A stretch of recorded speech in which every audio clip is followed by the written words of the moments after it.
വനിതാ സംവരണം എന്നത് എക്കാലവും രാഷ്ട്രീയ പാർട്ടികളുടെ ആത്മാർത്ഥത ചോദ്യം ചെയ്യുന്ന വിഷയമാണ്. അത് പലതവണ പാർലമെന്റിൽ അവതരിപ്പിക്കപ്പെട്ടു. ബിൽ വലിച്ചുകീറി ലാലു പ്രസാദ് യാദവും ശരത് യാദവും അവരുടെ പ്രതിഷേധം അറിയിച്ചതും നമ്മൾ കണ്ടതാണ്. ഈ ആഴ്ച പക്ഷേ രാഷ്ട്രീയ കളിയുടെ മറ്റൊരു തലമാണ് രാജ്യം വീക്ഷിച്ചത്. ഭരണഘടനാ ഭേദഗതിയും നയപരമായ വിഷയവുമായി മാത്രം കാട്ടിയിരുന്ന ബില്ലിലെ ഗൂഢ രാഷ്ട്രീയ തന്ത്രം വെളിവാകുന്നു. രാഷ്ട്രീയ നേട്ടത്തിനായി പ്രധാനമന്ത്രി നരേന്ദ്രമോദി തന്നെയാണ് വനിതാ സംവരണ ബില്ലിനെ ആയുധമാക്കിയത് എന്ന് പ്രതിപക്ഷ കക്ഷികൾ ആരോപിക്കുന്നു. രാജ്യത്തെ അഭിസംബോധന ചെയ്യുന്നു എന്ന പേരിൽ വനിതാ സംവരണ ബില്ലിനെ രാഷ്ട്രീയമായി പ്രധാനമന്ത്രി ദുരുപയോഗം ചെയ്തു എന്നും കോൺഗ്രസ് ആരോപിക്കുന്നുണ്ട്. പ്രതിപക്ഷ നിരയിൽ വിള്ളലുണ്ടാക്കൽ ലക്ഷ്യമിട്ട് അതിനായി രാജ്യത്തെ അഭിസംബോധന ചെയ്യുകയായിരുന്നു പ്രധാനമന്ത്രി എന്നാണ് ഇന്ത്യ മുന്നണിയുടെ ആരോപണം. പ്രധാനമന്ത്രിയുടെ പ്രസംഗം തെരഞ്ഞെടുപ്പ് പെരുമാറ്റച്ചട്ട ലംഘനമാണെന്ന വിമർശനം ഇതിനോടകം തന്നെ ഉയർന്നു കഴിഞ്ഞു.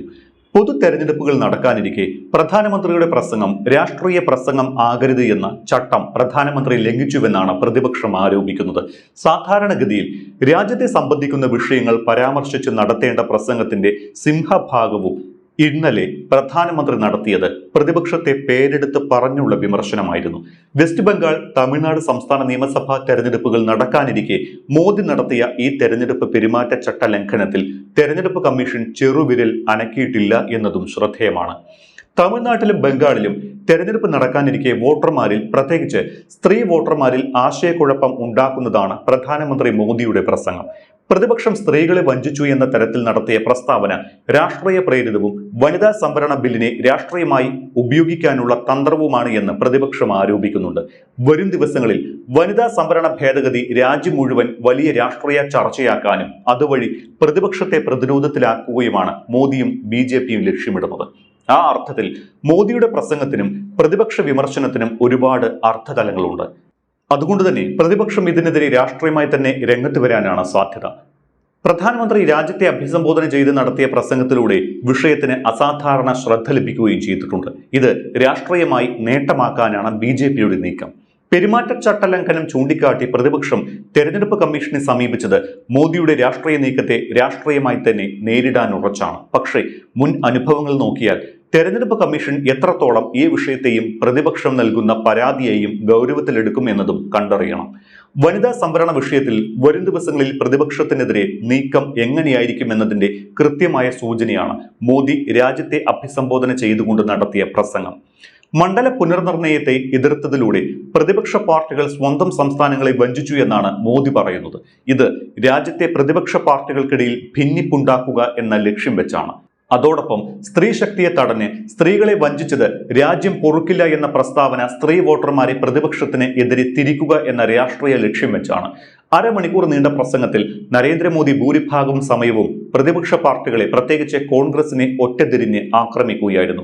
DMK, തൃണമൂൽ കോൺഗ്രസ്, സമാജ്വാദി പാർട്ടി അങ്ങനെ മണ്ഡല പുനർനിർണയ ബിൽ ലോക്സഭയിൽ പരാജയപ്പെടുത്താൻ പ്രതിപക്ഷത്തിന്റെ സംയുക്ത ഐക്യനിരയുണ്ടായിരുന്നു.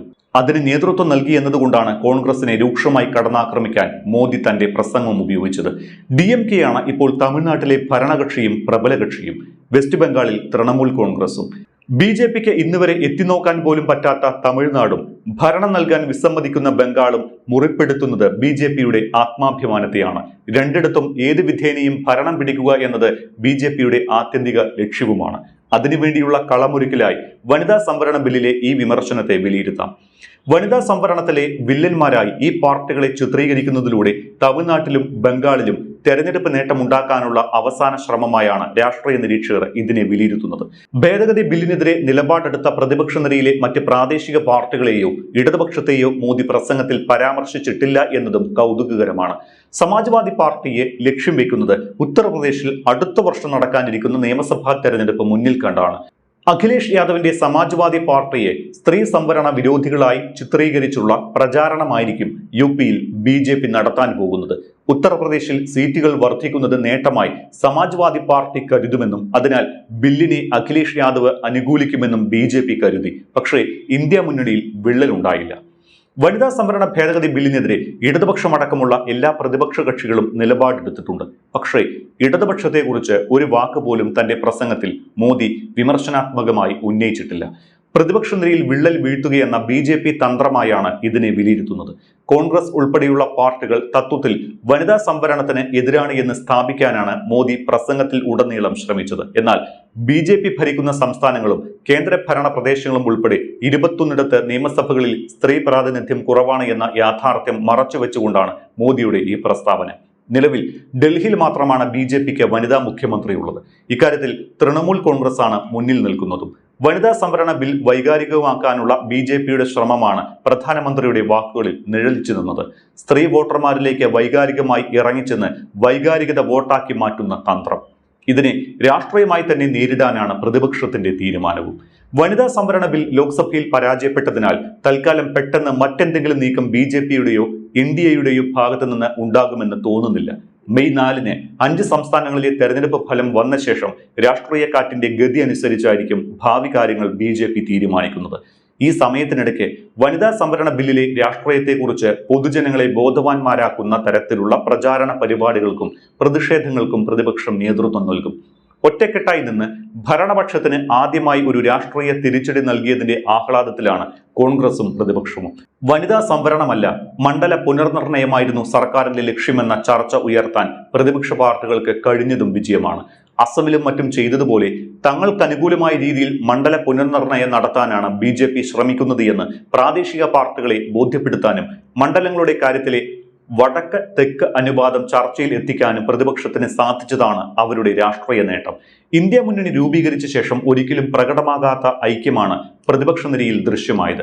ഈ ടീം സ്പിരിറ്റ് നിലനിർത്തിയാൽ NDA സർക്കാർ അടിച്ചേൽപ്പിക്കാൻ ശ്രമിക്കുന്ന പല ബില്ലുകളെയും ശക്തമായി പ്രതിരോധിക്കാം എന്ന ശുഭാപ്തി വിശ്വാസവും പ്രതിപക്ഷ കക്ഷികൾക്ക് ഇപ്പോഴുണ്ട്.